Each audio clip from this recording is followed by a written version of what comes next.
I'm honored to be here representing food banks and agencies involved in the day-to-day fight against hunger. There are 200 food banks covering every county in the United States who are members of Feeding America. Together, we serve more than 61,000 pantries, shelters, soup kitchens, and other organizations that provide food directly to people in need. The need is currently greater than ever. Demand continues to increase, even as we've begun to see a decline in unemployment. We're seeing new faces. Many have run out of unemployment benefits, exhausted savings, or had to take jobs paying far less than they were making before the recession. They've turned to pantries, the SNAP program, or both for help. But while our ability to meet the need has been tested, the effectiveness with which food banks and the federal nutrition programs together have responded provides me with great hope. It's critical that we continue to support these programs to ensure their ability to meet the immediate need. But it's important to note these investments also reap long-term benefits, preventing higher health, education, and workforce productivity costs associated with hunger and poor nutrition. One of the greatest success stories of the recent recession is how effectively SNAP responded to protect families from hunger. SNAP expands in hard times, helping families buy groceries and freeing up resources for other needs like rent, utilities, and transportation. SNAP is serving millions of people who can't find a job, can only find part-time work, or can't work because of a disability. Don't get me wrong, it's still a struggle. On average, SNAP only allows $1.50 per person per meal. So in most cases, SNAP does not provide enough money to last recipients throughout the month. There are also many people struggling to put food on the table who don't qualify for SNAP. In both cases, they turn to emergency food pantries to fill the gaps. Any cuts to SNAP benefits or eligibility would only increase the overwhelming need we're already seeing. To illustrate this point, let me tell you about Cassandra, who has 3 children and is making $11 an hour working full-time. She's not eligible for SNAP. She takes home $1,468 a month after taxes. She pays rent, utilities, puts gas in the car to get to work, and one of her children has asthma, requiring frequent doctor visits and daily medication. There's no room for error for Cassandra, no room for a muffler that needs repairing or a few days off from work to care for a sick child. She makes choices. One month she pays the electric bill, and the next it's the gas bill. Food is a genuine luxury.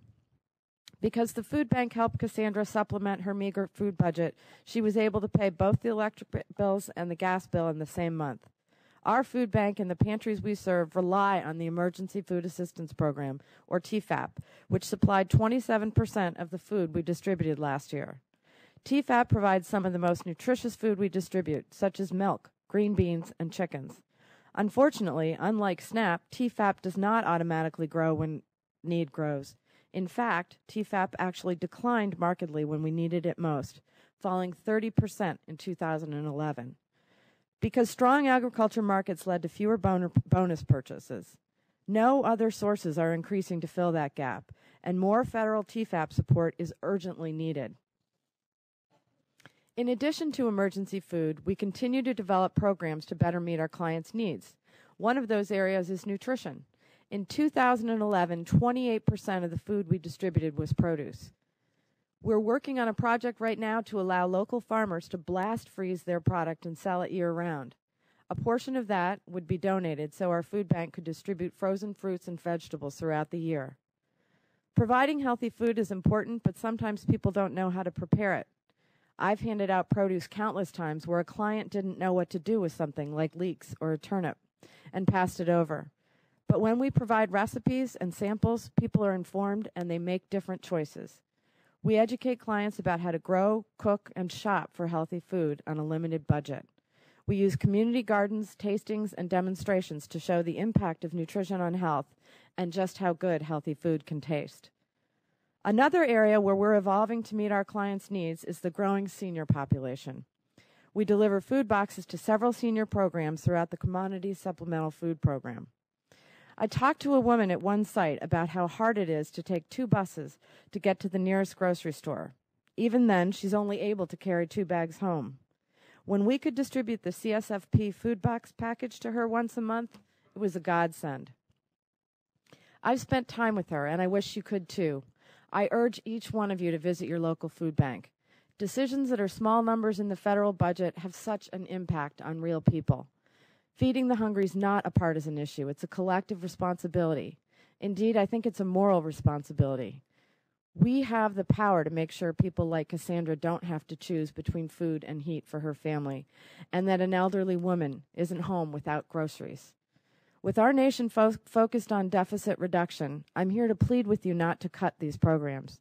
I urge you instead to make small, targeted investments to enable food banks like mine to better meet the need. With that, I offer these recommendations.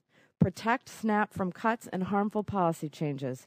The program is working as intended to provide benefits that are timely, targeted, and temporary. I can tell you for certain that charity cannot make up the difference if SNAP benefits or eligibility are cut. Increase the funding for mandatory TFAP and set aside a portion of the specialty crop purchase requirements to go specifically to food banks. The Farm Bill should also clarify USDA's authority to make TFAP bonus purchases. Let me close by telling you about a special woman who's been visiting a food bank pantry for several months.